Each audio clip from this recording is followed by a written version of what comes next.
இந்த வீடியோவில் நாம் ஆக்ட்ரஸ் அனுபமா பரமேஸ்வரன் பற்றி தான் பார்க்க போகிறோம். அனுபமா பரமேஸ்வரன் அப்படின்ற ஆக்ட்ரஸ் தமிழ் சினிமாவுக்கு தனுஷ் நடித்த கொடி படம் மூலயமா தமிழ் ரசிகர்களுக்கு ஒரு பரிச்சயமான முகமாக மாறினாங்க. ஆனால் அனுபமா பரமேஸ்வரனுடைய ஆரம்ப நாட்கள் ரொம்பவே நல்லா போனாலும் இப்போ சமீபத்தில் அவங்களுடைய ஒரு பேட்டியில் தன்னோட வாழ்நாள் இப்போ ரொம்ப மோசமாக போயிட்டு இருக்கிறதா சொல்லியிருக்காங்க. அதை பற்றி தான் நாம் இன்றைக்கி இந்த இதில் பார்க்க போகிறோம். கேரளாவை தன்னோட பூர்வீகமாக கொண்ட அனுபமா பரமேஸ்வரன் மலையாள சினிமா, தெலுங்கு, தமிழ் இந்த படங்கள்லாம் நடிச்சிட்டு வராங்க.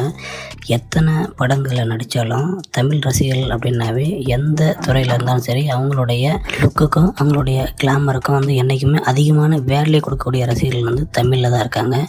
அப்படி அனுபமா பரமேஸ்வரனுக்கு தமிழ் ரசிகர்கள்கிட்ட ஏகப்பட்ட வரவேற்பு கிடைச்சிட்டு தான் இருந்துச்சு.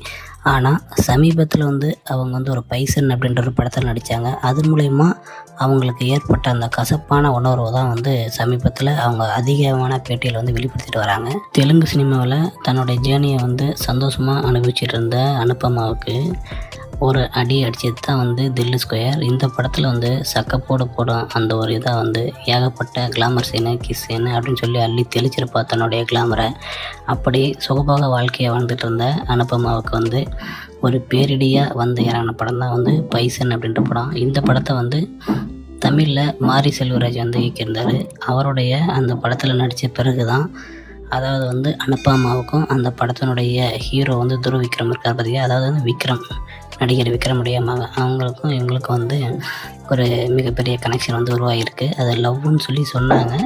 ஆனால் வெளிப்படையாக இவங்க ரெண்டு பேர் அறிவிக்கலை. சினிமா வட்டாரங்களில் இந்த விஷயத்தை ஒரு கிசு செய்தியாக தான் பேசிகிட்டு இருந்தாங்க. ஆனால் இப்போ அது உறுதியாகிருச்சிங்க. இவங்க சமீபத்தில் கொடுத்த பேட்டியில் என்ன சொல்லியிருக்காங்கன்னு பார்த்தீங்க அப்படின்னா, டேரெக்டாக துருவ் விக்ரமாவில் நான் உடல் ரீதியாகவும் மன ரீதியாகவும் ஏகப்பட்ட இன்னல்களுக்கும் பாதிப்புக்கும் ஆளானா அப்படின்றத வெளிப்படையாக சொல்லியிருக்காங்க. மேலும் அவங்க ரொம்ப நாளாக ரெண்டு பேரும் சந்தோஷமாக அங்கே இங்கேயும் சுற்றுறதாகவும், இப்போ அதெல்லாம் விட்டு நான் நிம்மதியாக இப்போ தான் இருக்கிறேன் அப்படின்றதையும் சொல்லியிருக்காங்க. இது மூலமா நம்மளுக்கு ஆரம்பத்தில் பேசப்பட்ட கிசுகிசையெல்லாம் உண்மை தான் அப்படின்றது இன்றைக்கி வெட்ட வெளிச்சத்துக்கு வந்துடுச்சு. ஆனால் இவங்க சொன்ன மன ரீதியான பாதிப்புலேருந்து வெளியே வந்துட்டுன்னு சொன்னாங்க. ஆனால் உடல் ரீதியாக இவங்க என்னென்ன துன்பத்துகளுக்கெல்லாம் ஆனானாங்க, எந்த விதமான ஃபோர்ஸ் எல்லாம் இவங்களுக்கு கொடுக்கப்பட்டது அப்படின்றத கற்பனைக்கே நான் விட்டுறேன். நீங்கள் தான் அதுக்கு பதில் சொல்லணும் மக்களாக நீங்கள். ஆனால் இப்போ இவங்க என்ன சொன்னான்னு பார்த்தீங்க அப்படின்னா, இனி நான் ஃப்ரீயாக எல்லா படத்துலையும் நடிப்பேன், சந்தோஷமாக இருப்பேன்.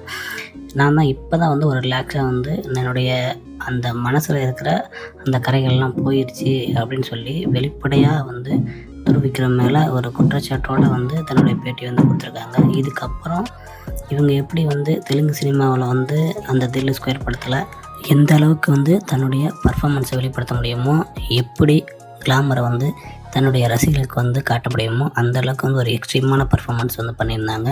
அது கிஸ் சீனாக இருந்தாலும் சரி, ஆக்ஷன் சீனாக இருந்தாலும் சரி, அதேமாரி ஒரு ரொமாட்டிக் அந்த லுக்கில் வர ஒவ்வொரு சீனுமே அது பார்க்குறதுக்கு நல்லாயிருக்கும். படம் அந்தளவுக்கு ஒரு ரீச் இல்லைனாலும் படத்தில் வர சீன் எல்லாமே ஒவ்வொன்றும் நிச்சயமாக உச்சி கொட்டுற வைக்கும் உங்களை எல்லாத்தையும், அந்தளவுக்கு தான் இருக்கும். அப்படி இருக்க அனுபமா பரமேஸ்வரனுக்கு இனி வரப்போகிற தமிழ் சினிமா படங்கள்லாம் எப்படி அமைய போகுது அப்படின்ற ஒரு மிகப்பெரிய ஆவலோட இந்த வீடியோவை நம்ம இதோட முடிச்சுக்கலாம். அனுபமா பரமேஸ்வரனை உங்களுக்கு எந்த அளவுக்கு பிடிக்கும் அப்படின்றத மறக்காமல் கமெண்ட் பாக்ஸில் சொல்லுங்கள். அது மட்டும் இல்லாமல் வேறு எந்த நடிகைகளை உங்களுக்கு பிடிச்சிருந்தாலும் யாரை பற்றி வீடியோ போடலாம் அப்படின்றதையும் சொல்லுங்கள். குறிப்பாக நம்முடைய சேனலை சப்ஸ்கிரைப் பண்ணி வச்சுங்க. அப்போ தான் நான் போகிற வீடியோவை நீங்கள் தொடர்ச்சியாக பார்க்கலாம்.